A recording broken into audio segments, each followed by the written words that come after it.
Hey everyone, this is your Scioly coach, and today we'll be continuing our K1 Aristocrat video. In our video last time, we covered strategies and how the K1 Aristocrat works, and now we will be doing a practice problem to add in for that video. So if you haven't watched the video before this, I recommend you watch it so that you're up to date and know how the Aristocrat K1 cipher works.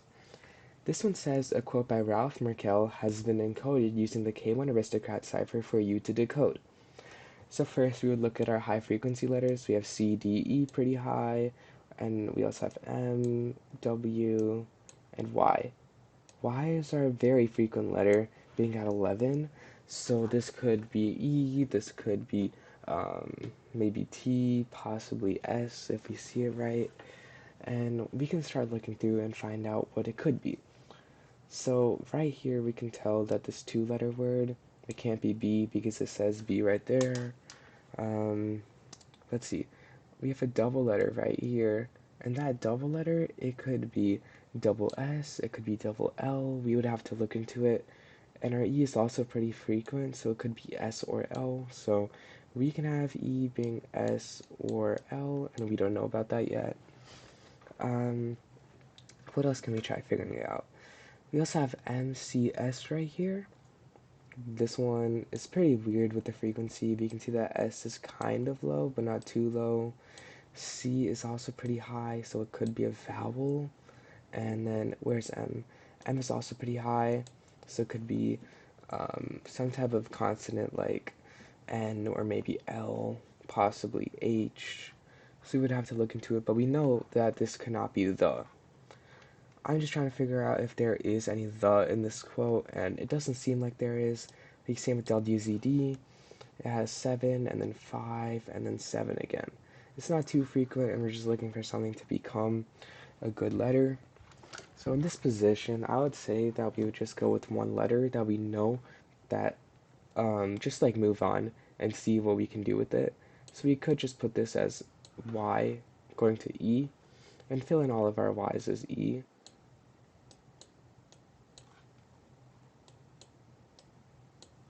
Y to E,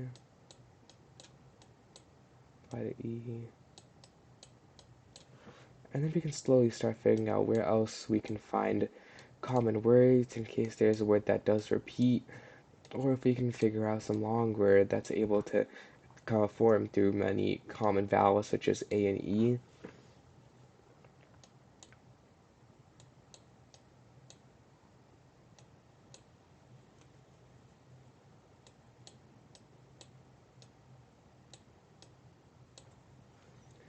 That's E. This is also E.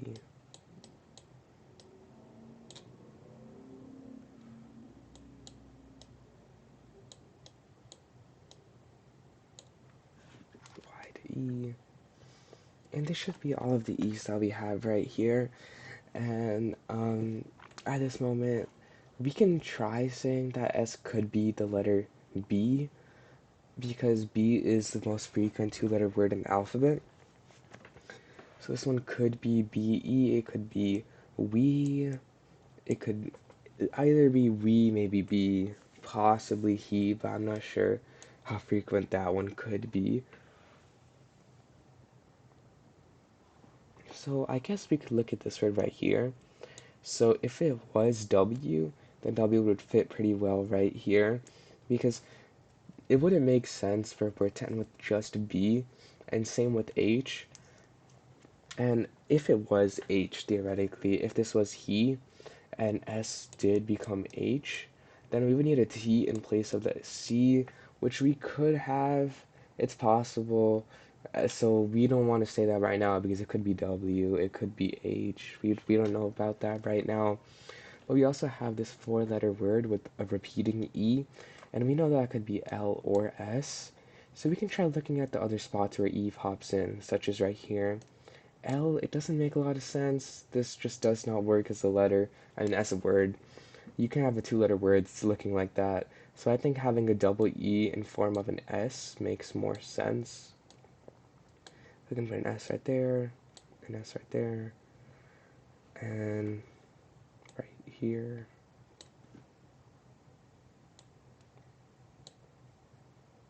and that should be all the spots where we have an S. Now this one, we don't know what this one could be. It could be less, it could be, what else could fit here? It could be less, it could be mess. Oh, it can't be mess because of the repeating rule. You can't have any letter deciphered to its own, so we can put this in as less, having M deciphered to L, putting our L right here in place of the M, L,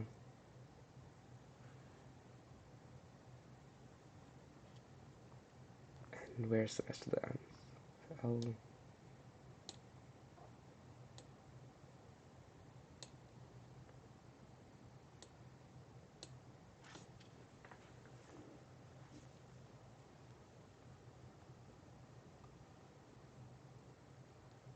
and this should be in place of all the M's. I just double checked.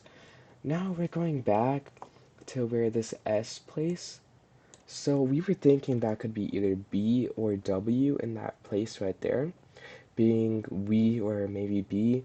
And now that we also have this word right here, MCS, now that places in as L blank blank. And having L blank B does not make as much sense as L blank W. So I would say S right there fits more as a W. So we can put in our three S's as W's. So we right here, and send a W right there. And now we can see that C goes to W. I mean, not C. C goes to the O. We can start filling in our C as O right here, C to O. Where else? We also have O right here. O, O, and that should be all the places. So as we're getting more letters, we can see that these small words start to end, and I'm not sure what the like major thematic concept is, but at this point, now that we have enough letters, since it is a K1 Aristocrat cipher, we can start filling in where these letters correspond to. So remember, this is the ciphertext up here, K1, and replacement, this is our plain text. So we can go letter by letter. We can go C goes to O. We don't know what D equals yet. We have Y going to E. Where else?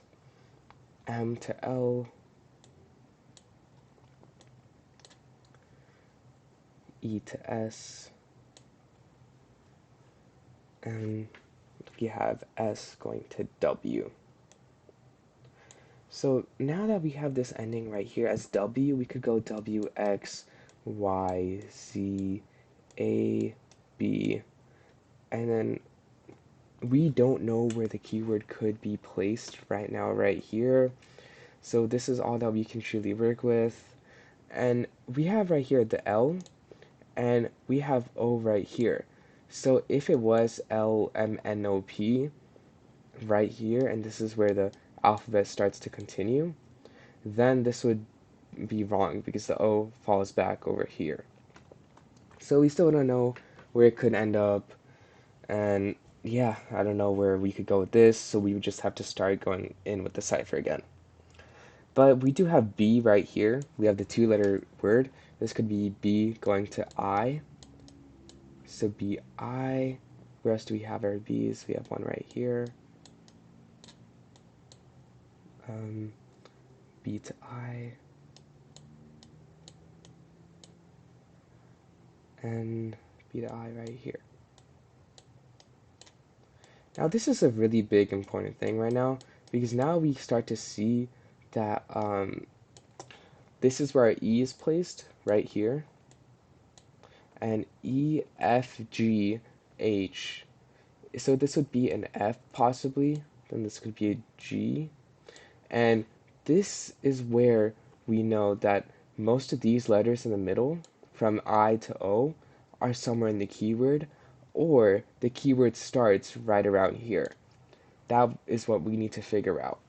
Because we don't know what key letters are in the keyword at the moment, but we can see that E and I are very close together, so either the keyword starts right here at the O, or starts somewhere in the middle, and most of the letters form near here. So we can also get some more letters out by having the A. We can see that this one could be something like most. So because we can't have low most, this could see as a T because we already have our I, so we can't have an ending of OSE. So I say having that T in makes sense. So we could go A going to T. We have 4 A's. So we're gonna fill in our T right here, T right here, where else? T over here, and yeah. So now that we have T falling right here, now we're sure that this is where the keyword falls because we can't have those other letters forming right here. So we're trying to find where what our keyword is once it's right here. And then we could just continue on after that. W, X, Y, Z, A, B, C, D. So this one is most likely X, Y, Z, even though it's really weird to have X forming in this text. So it could be here, it couldn't. We could say that this one is also Y, U going to Y. So we can use this right here, maybe it helps. And if we don't see any words, then we can erase it and see what else can form. So now we have T going to X. So we have T going to X. Where is it?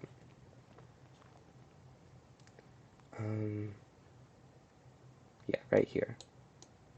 This one makes sense. E and X is a really good start to words in case it doesn't work, especially since T has such a low frequency. And now we can fill in our U's as Y's. There's one U over here, and there's another one right here. And then our last one is right here.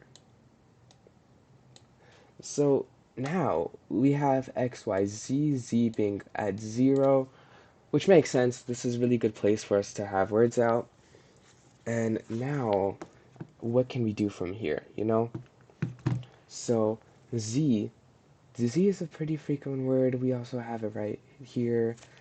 You see a lot of these letters showing up, so I'm not sure what we can do from here on out, correct? So we have this word right here, less, and then usually when it talks about less, it could be talking about money, it could be talking about time, but this one seems like the word with money, expensively. Expensively, yeah, that makes sense. So this one, now we know that it's talking about money, which is really useful in our source. So before I get started on filling in letters, I think it's important to fill out our table down here. Now working with these, um, working with these K1 and K2 ciphers, I think it's more important to make sure that you have all the letters down here as you're solving the cipher than really just solving the cipher up here. Because if you do forget to solve and fill in the table down here, then you could be lacking the word, the keyword, and just forget to even solve for the keyword. Like in this one, it says that we just need to find out the aristocrat, but if it was talking about the keyword, then we would have to really solve for the keyword. So now we do have to fill in all of the letters, O corresponding to P. There's only 2 O's in here, looking for the P right here. And then we have D corresponding to N. We have a lot of N's in this scenario, so we need to really look out for it. We have D over here, D another one right here. D to N pops up over here too. D to N, and then should be somewhere.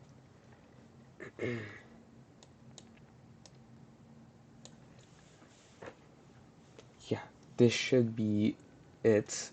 And looking at the rest of the cipher, we can also see that W has a pretty high frequency and it fits in a lot of places where we need the word to come in.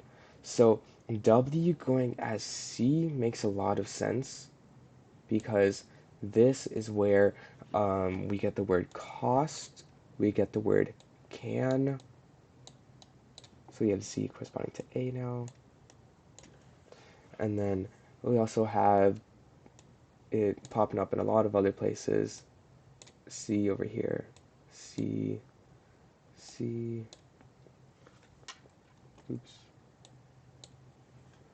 and C. So now that we have all these places, we can start solving it out.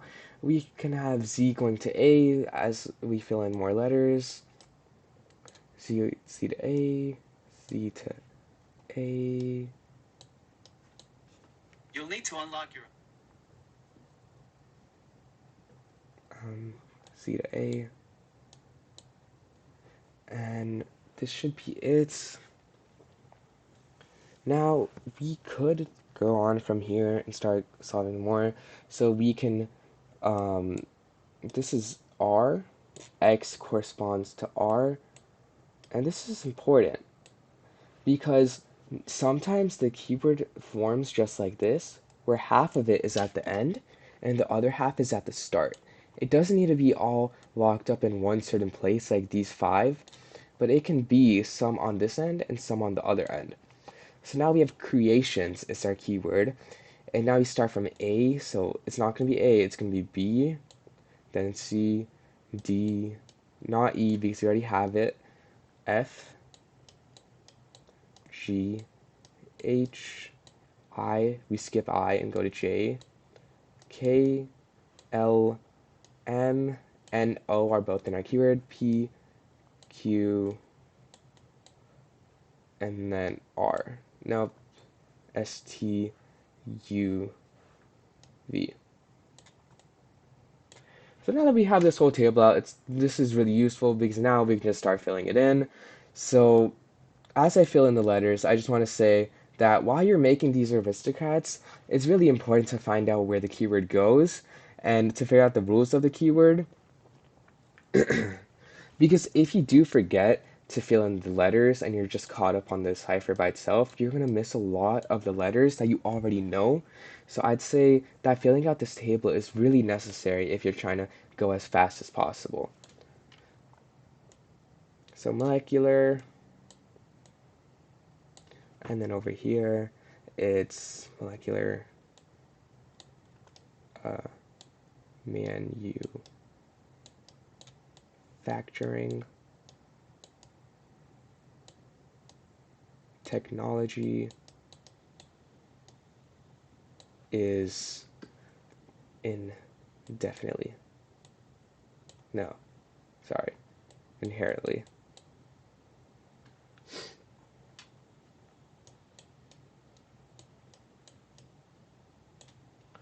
We can grow crops less expensively because molecular manufacturing technology is inherently low cost.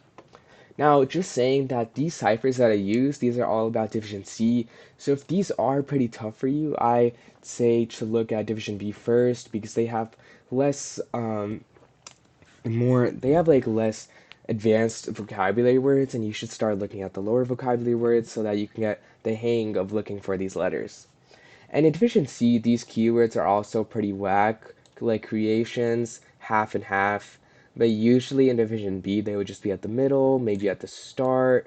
So it's really important to know about that. But yeah, these keywords can be absolutely anywhere. You could have one letter over here, 10 over here, and there is no limit to how long the keyword can be. Sometimes they tell you it's going to be up to 10 letters, but usually it just gives a word like this. A quote by Ralph Merkle has been encoded using the K1 Aristocrat cipher for you to decode, and you just need to go from there. But thank you for listening, and remember to subscribe. Have a good day.